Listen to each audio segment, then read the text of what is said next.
The child hadn't spoken a word since she arrived. It had been 43 hours and 17 minutes by Nurse Leela Hart's quiet count. Not a cry, not a whisper, just the sound of small, unsteady breaths and the occasional rustle of her too large hospital gown as she shifted beneath the fleece blanket.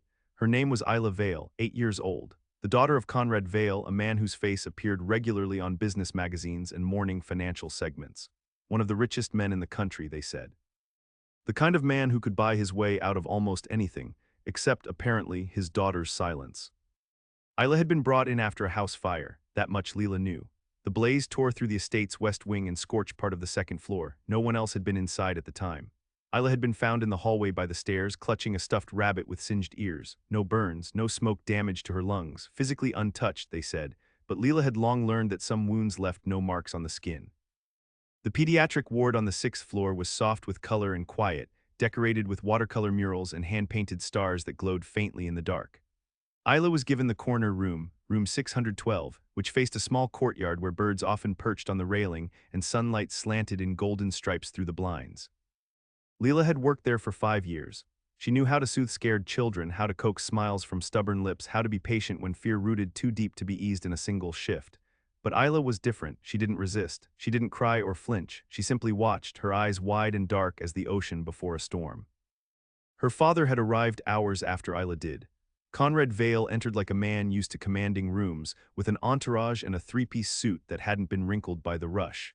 He stood at the foot of the hospital bed like a stranger at a gallery exhibit, trying to interpret something he couldn't name.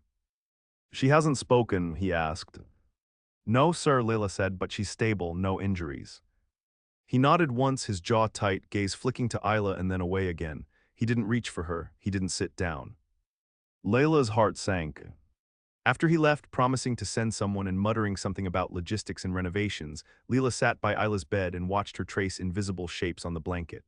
A nurse technician came to do vitals, gentle and wordless, and Isla didn't flinch. But she didn't meet anyone's eyes either. Not until Leela knelt beside her, took her small hand and said, "You're not alone here, sweetheart." That night, Leela stayed past her shift. She sat in the vinyl chair by the bed, reading softly from a fairy tale book she kept tucked away in her locker, the one with the worn spine and golden-edged pages. Isla didn't react, but she didn't look away either. On the third night, it rained. A steady hush fell over the city, and Leela found herself humming an old lullaby as she adjusted Isla's blanket. The girl's eyes were open, watching the window. Leela paused, then whispered, "It's just the rain, you're safe now." And for the first time, Isla's eyes turned toward her, wide with something almost like recognition. Leela's breath caught. The next morning, Leela found a note on her clipboard. Dr. Hara wanted to speak with her about Isla's care plan. Leela slipped into the staff room, where he was already waiting, coffee in hand. "She's not speaking, no signs of regression or mutism before the fire. No trauma history that we know of. You think this is psychological?" he asked. "I think something scared her more than we realize," Leela replied, "and I think we're not going to fix it with scans and charts." He studied her, and what would you recommend, Nurse Hart? Presence, familiarity, trust. Someone needs to stay with her, not in and out like an observation, actually stay. "You volunteering?" "I already have been." He nodded, scribbled something on his notepad and said, "Then she's yours, keep me updated." Leela returned to room 612 and found Isla curled in the same position, rabbit clutched tight to her chest. She gently brushed a lock of dark hair from the girl's forehead, then sat beside her again. "It's okay not to talk yet," she said softly, "but if you ever want to, I'll be right here." That afternoon, Leela brought in a music box from home, a little ceramic thing shaped like a carousel, painted in pastels.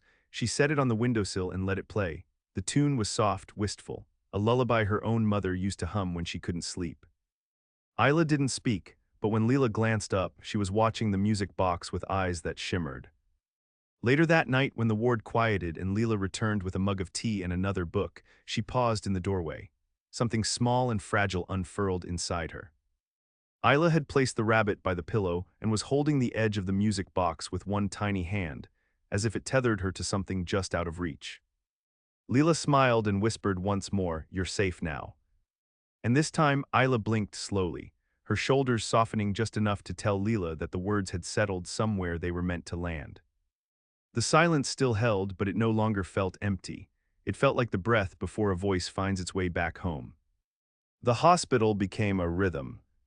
Days folded into one another, warm with routine and softened by gentle repetition.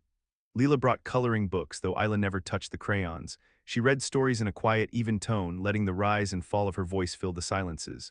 The girl's eyes followed her every movement now. She still hadn't spoken, but she no longer looked through people like they weren't there. She looked at them, especially Layla. Sometimes, during those early morning hours when the halls still held the hush of sleep and Leela slipped in before shift change, she'd find Isla sitting up, blanket wrapped around her shoulders like a cocoon. Her gaze would drift to the window where the courtyard trees were beginning to green with early spring.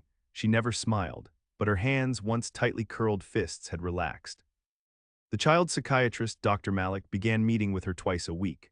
Leela would escort Isla to the playroom where soft blocks and puppets lay scattered across the floor like breadcrumbs meant to lead her back to herself. Dr. Malik was patient, skilled, but Isla said nothing, did nothing, only sat and watched the room. Leela noticed how she glanced at the door each time, almost as if waiting for something that never came. Then came the visit that unsettled everything. Late one Thursday afternoon, while Leela was charting vitals and Isla sat quietly with her rabbit on her lap, the door opened without a knock. A woman entered, a tall figure dressed in a tailored navy coat and dark heels, her blonde hair twisted into an elegant knot. Her scent was expensive, so was the tension in her posture. "Hello, darling," the woman said. Isla froze, her fingers tightened on the rabbit's ears. Leela rose slowly. "I'm Nurse Hart, and you are?" The woman didn't look at her, her eyes were fixed on the girl. "I'm her stepmother, Elise Vale." She crossed the room with the sharp, purposeful click of someone who wasn't used to being questioned. She reached for Isla's shoulder with a delicate, manicured hand. Isla flinched. Not visibly to someone untrained, but Leela saw it. The minute recoil, the breath caught in the chest. And worse than the flinch was the way Isla's face emptied itself in an instant, as if erasing her own presence. "Elise," Leela said carefully, "we have some visitation guidelines for pediatric trauma patients. Did someone authorize your visit today?" "I don't need authorization," the woman snapped, her smile cold and practiced. "She's family. I came to check on her, obviously." Leela stepped closer, placing herself just slightly between them. "Even so, we want to make sure visits are supportive and don't overwhelm the patient." Elise narrowed her eyes. "What exactly are you implying?" Leela didn't flinch. "Nothing, ma'am, but if you'd like to speak with Dr. Hara or Dr. Malik, I can have them paged." A long, tense silence bloomed in the room. Isla didn't move. Her rabbit trembled slightly in her lap. Elise finally exhaled through her nose. "Fine, I'll return another day. Hopefully she'll be more responsive then." And with that, she turned on her heel and left, the door whispering shut behind her. Leela remained still, letting the air settle before she turned to Isla. The girl's face had gone pale, her eyes dim. Leela sat on the edge of the bed and reached slowly. "Hey," she murmured, "it's okay, she's gone." Isla looked down, not at Leela, not at anything. Her hands shook. Leela bent closer, her voice no more than a hush. "You're safe now." A sound faint as breath escaped Isla's throat.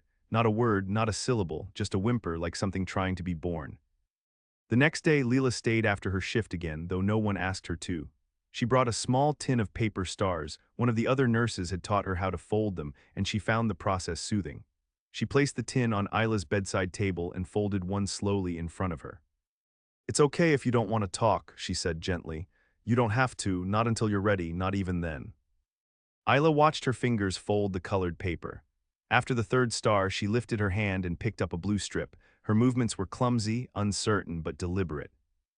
Leela smiled, her heart tightening in that bittersweet way that felt like the edge of joy. "Do you want to learn?" Isla nodded. It was the first time she had given any answer at all. That night, Leela lay awake long after returning home, her mind a blur of images. Isla's wide eyes, the tense silence when Elise entered the room, the small trembling hands reaching for paper like it was the only thing she could safely touch. She couldn't stop thinking about it, about her. When Leela returned the next morning, there was a folded star waiting on her seat beside the bed. Uneven, sloppy, perfect. And inside it, scrawled in unsteady letters, was a word. "Stay." Leela pressed it to her chest. For a moment, she couldn't speak either. That afternoon, Leela requested to be Isla's primary nurse. She didn't tell anyone that she had already decided that long before the form was signed. A week passed then, too. Spring thickened outside the windows, dressing the courtyard trees in blossoms soft as sighs. The sun began to linger longer in the sky, and Isla grew more awake to the world with each passing day. She still hadn't spoken aloud, but the silence no longer felt locked. It felt quiet in the way a library is quiet, filled with unspoken things waiting patiently to be read. Leela became the one constant in Isla's days. She braided her hair when the tangles got too stubborn. She brought honey packets from the cafeteria and stirred them into warm milk. Sometimes they sat in stillness, folding paper stars. Other times Leela read aloud, choosing the stories with brave girls who ran toward storms instead of away. And then came the smile. It happened on a Thursday. Leela had brought in a shoebox painted with a galaxy of glitter and stars, and inside it a hand puppet shaped like a fox. Its button eyes were mismatched, its tail slightly crooked. Isla stared at it for a moment, cautious. Then Leela made the puppet speak in a high, bashful voice, telling Isla that he'd always been afraid of thunderstorms, until one day he met a girl who whispered to the sky, "You don't scare me." Isla's eyes warmed, her hands creeping toward the puppet. Leela paused dramatically and said in the fox's voice, "Do you think the sky can hear me now?" And then quietly Isla smiled, a real one, small and lopsided and blooming from some place deep inside. It vanished as quickly as it came, but Leela saw it. And more than that, she saw the way Isla tried to stop herself from smiling, as if unsure whether joy was something she was allowed to feel. Later that day, during her session with Dr. Malik, Isla took a piece of chalk and drew a small house on the board. Then she erased the roof, then the walls, until only a single figure remained, a child sitting alone on the ground. "She's starting to show us what she remembers," Dr. Malik told Leela afterward. "Memory can resurface in fragments, but she trusts you. That matters more than any diagnosis." Leela nodded, her heart caught somewhere between sorrow and pride. She'd begun to learn Isla's language, the one without words. The way her shoulders dipped when someone knocked too loudly. The way she placed the rabbit between herself and any adult who entered the room. How she always traced the same corner of her blanket when she was trying not to cry. And then came the second visit. It was Conrad this time. He entered quietly without his assistant, dressed not in a suit but in a navy pullover and gray slacks that somehow looked too crisp to be casual. Leela was reading by the window, and Isla was sketching on the back of an old chart paper, her pencil working in light, hesitant lines. Conrad hesitated in the doorway. Leela looked up and met his gaze. "She's drawing," he said. "She draws a lot now." He stepped inside slowly. There was something about him today that was different, something taut beneath the surface. A man trying to look comfortable in a space he didn't know how to belong to. "May I?" he asked, gesturing to the chair beside the bed. Isla didn't answer, she didn't look up either. But Layla did. "She can't stop you," she said gently, "but if you want to be here, really be here, don't fill the silence with what you want her to say. Just sit." To her surprise, Conrad lowered himself into the chair without complaint. He folded his hands and stared at the wall. 10 minutes passed, then 20. He didn't speak again, he didn't try. When he left, Leela turned to Isla and whispered, "That was brave of you." Isla didn't respond, but later Leela found a drawing tucked into the covers. It showed a small figure sitting on a bench next to a larger one. Both were silent, but a line connected their hands. More days passed. There were setbacks too, nights where Isla woke gasping, her hands clenched around her rabbit like it was the only thing anchoring her to the present. Days where she refused food and shrank into herself again. The shadows didn't leave easily. Healing, Leela knew, was never a straight path. One night, Leela brought in an old Polaroid camera. She snapped photos of the courtyard through the window, of the fox puppet and the stars they'd folded, of Isla's rabbit sitting upright like a tiny sentry. Then she offered the camera to Isla. The girl stared at it hesitant, then slowly took it. She turned it in her hands, lifted it, aimed it at Leela, and clicked. The flash burst bright and soft. Leela laughed. "I think that's the first time I've ever been the patient." Isla looked at the photo as it developed in her palm. Then she did something unexpected. She reached into her drawer, pulled out the star she had once written "Stay" on, and placed it beside the photo on the windowsill. A shrine to connection, proof of what she had begun to trust. That night, as Leela tucked her in, she leaned close and whispered, "You're safe now." Isla didn't respond. But as Leela turned to go, a voice, fragile, hoarse, barely above a breath, rose behind her. "Will you stay tomorrow, too?" Layla froze. She turned slowly, heart hammering. Isla was curled beneath her blanket, only her eyes visible above the edge. "I will," Leela said, her voice shaking. "I will stay as long as you need." And for the first time, the quiet broke like dawn. After the first words came, they did not come often. But they came. Isla spoke like someone who had never quite believed her voice would be allowed, softly, haltingly, and only to Leela. Not to doctors, not to her father, not even to the kindly hospital volunteers who brought in therapy dogs and sat on the floor with storybooks. But when Leela entered the room, Isla would sometimes lift her eyes and murmur a greeting, or whisper a question so quietly it could be mistaken for wind. "Do stars fall asleep?" she asked once, looking up at the mural on the ceiling, where constellations shimmered in glow-in-the-dark paint. "No," Leela said with a smile, "but they can rest even when they burn." Isla nodded solemnly, as though something had been explained not just about stars, but about herself. News of her voice spread quietly through the ward. Dr. Malik was hopeful. The other nurses softened when they passed room 612, speaking in lower tones, moving more gently. Everyone seemed to recognize the sacredness of her small progress, like watching a wild animal eat from a palm for the first time. But the world beyond the hospital was shifting too. The fire that had brought Isla here had sparked an investigation. Whispers of neglect, of strained custody, something fractured between Conrad and Elise that money couldn't quite glue back together. There were lawyers now, quiet meetings held in corners of the building. Leela only heard fragments and didn't ask for more than she needed, but she noticed things. Conrad began to come alone, always at the end of the day. He sat without agenda, watching Isla draw or play with the puppet fox. Sometimes he asked questions she didn't answer, but sometimes she'd nod, or slide her sketchbook a little closer so he could see. Leela kept her place in the quiet between them, never pushing, never translating. She was simply there, the way sunlight finds its way through curtains when no one's watching. And then one morning she arrived to find Isla sitting on the floor with her knees tucked under her chin. Something was different. The rabbit lay discarded nearby. Her hands were clenched. "She's back," Isla whispered. Layla's stomach sank. "Alays." Isla nodded once, her lips trembled. "She wants me to come home." Leela knelt beside her, hands resting carefully on her knees. "Do you want to go?" "I don't want to be bad," Isla said. "She says I ruin things, that I always make Daddy tired, but I didn't mean to, I didn't start the fire." The words were rushed, as if held back too long. Her chest heaved with them. Leela reached out, slow and steady, and took her hand. "I believe you." Isla's chin quivered, "But what if they make me go?" Leela's voice was steady, but her heart was breaking open. "You don't have to go anywhere you're not safe, not ever again." But she's loud, and Daddy doesn't always stop her. Leela sat with that for a moment, the truth of it heavy in the air. Then she said, "Sometimes grown-ups forget that being quiet doesn't mean being invisible, but I see you. Dr. Malik sees you, so does your father now, I think." Isla looked up. "He does. I think he's trying." That day, Leela found herself pulled into a meeting she hadn't expected to be part of. Dr. Malik, a social worker named Janet, and Conrad, who looked more human than he had in weeks. He was tired, really tired, the kind that seeps into the bones when you realize you've missed something important and can't undo it.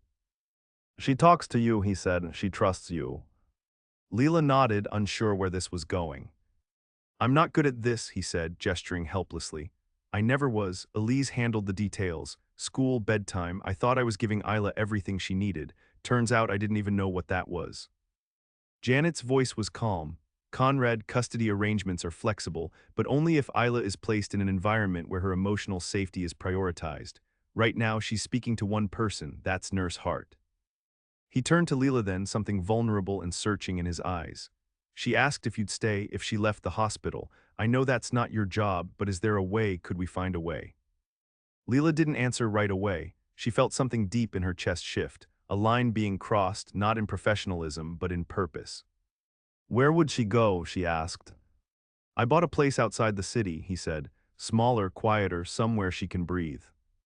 Janet added, "A home nurse can be assigned through the hospital's trauma program, temporarily, until Isla transitions to outpatient care." They were asking, not demanding, hoping, not assuming. And Layla didn't hesitate. "I'll stay with her," she said, "as long as she wants me to." That afternoon, she told Isla. The girl blinked at her, silent for a long time. Then she crawled forward on the bed and wrapped her arms around Leela's waist. It was the first time she'd ever initiated touch. Leela held her, tucking her chin against Isla's hair, and whispered, "You're safe. Wherever we go next, I'm coming with you." That night, a thunderstorm swept the city. Rain lashed the windows, wind howled through the alleyways.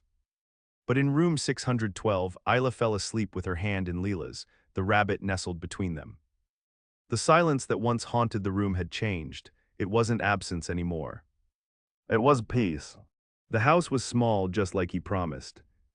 Perched at the edge of a sleepy town where the streets curved past old sycamores and lilac hedges, it had wide windows and a screened-in porch that caught the afternoon sun. There was a swing in the backyard, a sloping garden lined with smooth river stones, and a room painted the color of early dawn, soft and blue, with shelves already waiting for books and stars and whatever else Isla chose to keep close. Leela arrived with 2 suitcases and a box of folded paper stars. She had been given an official title, Home Trauma Nurse Pediatric Specialist, but neither she nor Isla ever used it. To Isla, she was simply Layla, the one who stayed, the one who still said, "You're safe now," when the wind knocked too hard against the shutters. Conrad Vale was not a perfect man, but he tried in small, earnest ways. He learned to boil eggs without burning them. He sat beside Isla with a deck of cards and didn't ask questions when she didn't speak. He began every morning with a quiet, "Good to see you," bug, and waited for her to decide if she wanted to answer. Some mornings she did.